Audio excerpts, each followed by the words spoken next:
खालील समीकरण सोडवा. 2m - 7 बरोबर 9. समीकरण सोडवा म्हणजेच काय, तर चलाची किंमत काढा. ह्या गणितामध्ये चल म्हणजेच काय आहे, m आहे.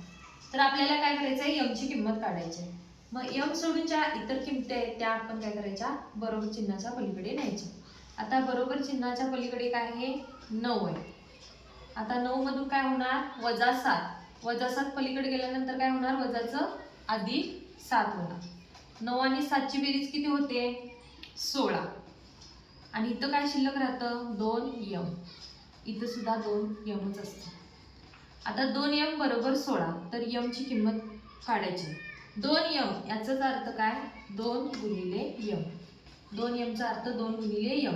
मग m आपल्याला m चीच किंमत काढायची आहे. तर गुणिले 2 काय होणार, 16ला इकडे भागिले 2 होणार. आता 2च्या पाड्यात 16 आहे, 2 8 16. म्हणजेच काय, m ची किंमत काय होणार, 8 होणार.